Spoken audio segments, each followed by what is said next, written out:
Hello there, I'm the Biblical Translator, and today's scripture is taken from Luke 7:31 to 35. To what can I compare the people of this generation? Jesus asks. How can I describe them? They are like children playing a game in the public square. They complain to their friends. We played wedding songs and you didn't dance. We played funeral songs and you didn't weep. For John the Baptist didn't spend his time eating bread and drinking wine, and you say he's possessed by a demon. The Son of Man, on the other hand, feasts and drinks, and you say he's a glutton and a drunkard, and a friend of the tax collectors and other sinners. But wisdom is shown to be right by the lives of those who follow it. So what is this saying to us? What is this telling us? I was trying to understand children. He describes the people of this generation as children playing games in a public square. So they're obviously seeking attention. They are frivolous. They don't really care. And as young people are, playing games and playing tricks, that kind of stuff.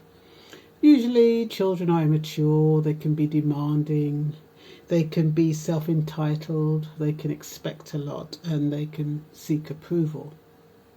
So they were obviously trying to seek approval by trying to accommodate those around them. Because what they're saying is, we played wedding songs and you didn't dance. We played mourning songs and you didn't weep.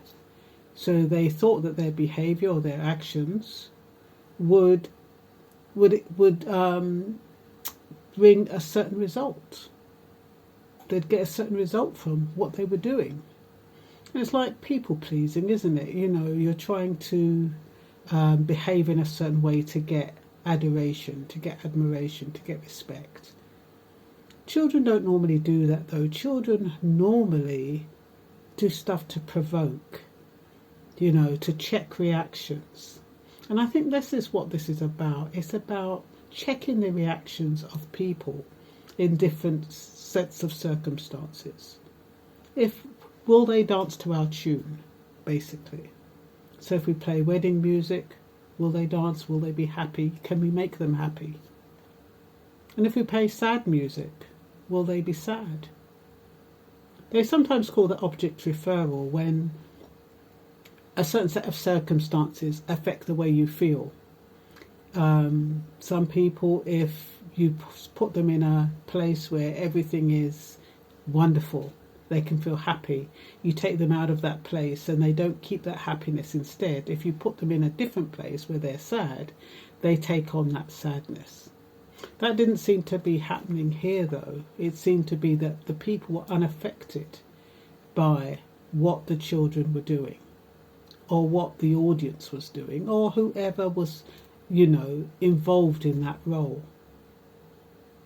And we have to ask ourselves, how do we react to certain situations? Are we affected by the environment? Does the environment determine how we behave and how we react?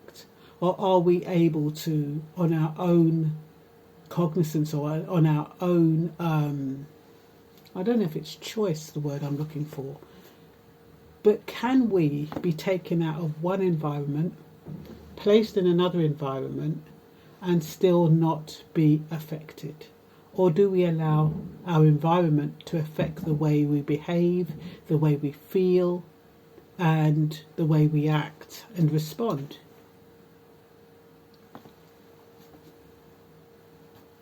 Behaving in a certain way is meant to produce a certain set of results. So why didn't it? Why is it when we played the wedding songs you didn't dance? What was going on for you? And that's another thing. We don't know what's going on for people. We think that our behaviour or whatever our actions are is supposed to produce a certain result. You'll get some people, they try to be polite and nice to people, and yet the person is still grumpy, and they're like, I'm going out of my way to be nice to this person, and this person is just bloody grumpy. what's wrong with that person? But there might be something going on within that person that makes them feel, that they can't respond to you in a way that you would like them to respond. It's not always you don't have to take it personally. Could be something going on for the individual. Why is it when we played wedding songs you didn't dance? Oh, I said that. People are not puppets. They have free will and choose how and when they wish to express their emotions. And you'll also find people looking for faults when things don't go their way. They start pointing fingers and judging and being critical about another person or a set of individuals. They can't see that the individual in and of themselves has their own things going on. So instead they start poking holes. And with people pleasers, you find that that's what they do. If they can't please you, they get frustrated and angry and resentful. And it's not always possible.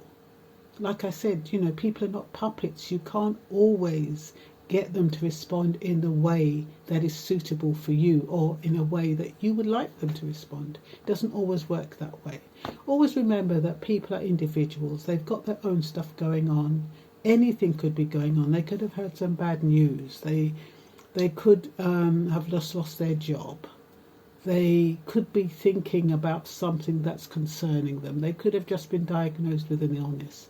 We do not know what's going on in the minds of people. So when they don't respond in the way you want them to respond, don't take it personally. Just get on with your life and do what you need to do. You don't have to go around trying to please people, trying to accommodate people, because that's not what life is about. Life is about showing love, and it's about forgiveness, and it's about acceptance. And those are the kind of things that are important. Not whether or not somebody smiles at you. Not whether or not somebody smiles at you or whatever. I can't think of the word right now. So I think that's all. I'm going to stop it there. I hope that this scripture touches someone or helps somebody to understand why somebody might not be operating or reacting in the way or responding in the way they would like. We have a lot with husbands and wives and partners where, a husband would go out and buy flowers and he's expecting the woman to be elated, and she looks at him suspiciously and says, "Oh, why have you bought me flowers?" It's not the reaction he expected. And likewise, when a woman, she goes out of her way, she cooks and she produces a nice meal for her husband, and he says, "Oh, it's got too much salt," or "Oh, I don't like that," "Oh, I don't fancy this," and she feels disappointed. So we have to kind of think about, what we are expecting when we do things. Do we have a motive why we're doing things? Lots of people, they have a motive. It's a kind of a form of manipulation. They behave in a certain way to get a certain result. And you have to be very careful when people have ulterior motives for getting what they want. So I'm not saying that this is what this is about. This is just my interpretation of Luke 7:31 to 35. As always, I'd always appreciate your thoughts and your opinions. And I think I'm going to stop it there. Bye-bye.